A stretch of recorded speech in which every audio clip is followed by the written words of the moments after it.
Sanji na kutoa wito wa kukutana na Gopa ana kwa ana. Hali inaanza kuwa mbaya na kutatanisha zaidi baada ya Boni kuonekana kuwa alikuwa anakula chabo kipindi chote ambacho Sanji na alikuwa akibonga na Gopa. Chizi anaingiwa na hofu na anamjulisha moja kwa moja mkulungwa wake. Kurungu anashtuka mara moja na anaamuru kwa nguvu zote kuwa mkutano huo usitokee kabisa, yani kwa namna yoyote ile. Sanji ameomba mihadi ya faragha kukutana kesho asubuhi na Gopa kwa ajili ya mazungumzo. Unadhani Sanji atarudi kama atakavyokuwa ameenda? Boni, hiyo ni mbaya sana.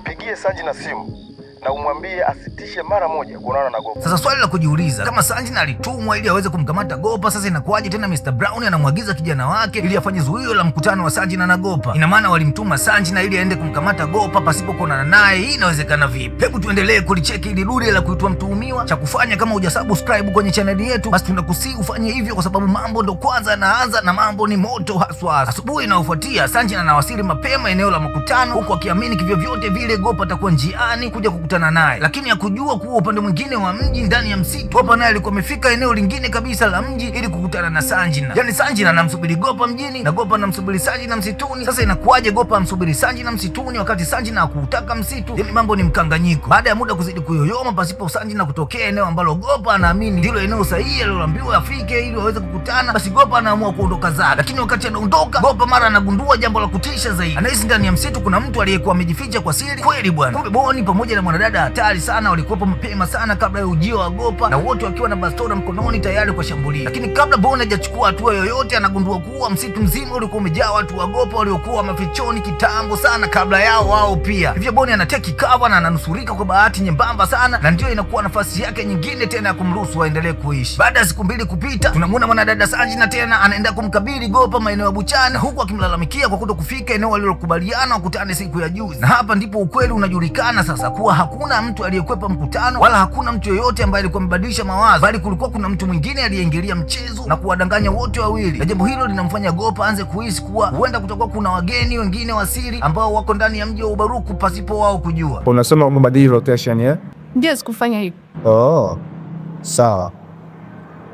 Basi acha namba yako ya simu kwenye hii karatasi, alafu baadaye nitakutafuta ili nikupe location uje nikusikilize. Na haraka nampa Jimmy kazi ya kuchunguza, na uchunguzi unaleta matokeo ya kushangaza sana. Kulikuwa na simu 10 zilizokuwa zimeingia mjini kwa siri ndani ya siku chache nyuma, simu 8 za wanaume na simu 2 za wanawake. Kuanzia hapo sasa Gopa anapata uhakika kuwa kuna operation ya siri dhidi yake na maadui tayari wapo karibu kuliko vile alivyokuwa amedhani. Kwa upande mwingine, mkuu wa operation anazidi kukosa subira, anataka Gopa uawe haraka iwezekanavyo. Wait kwanza, sasa inawezekanaje mtu anayetakiwa kukamatwa inatoka amri asikamatwe kwa kuwa atakiwa kukamatwa, na badala ya kukamatwa sasa inabidi auawe? Hii inawezekanaje? Hii imekaaje? Usiku ulipoingia, Sanji alikuwa akisubiri simu ya Gopa kwa hamu kubwa, akiwa tayari kutumia njia yoyote ili kumkamata, na hata ingehitajika dawa ya sindano ili kumdhoofisha. Lakini badala ya simu kutoka kwa Gopa, mlangoni anafika Boni akiwa na ujumbe mzito kutoka makao makuu. Sanji anatakiwa kuachana na mission ya kumkamata Gopa na mara moja kurejea kazini kwa majukumu mengine, na hapo ndipo siri kubwa inafichuka sasa. Leo naomba niongeze siku 3 tu, na kwaje nitarudi na nitumia mpaka makao makuu. Kumbuka Gopa kuwa ni adui yangu, alinilia kakaangu huyo.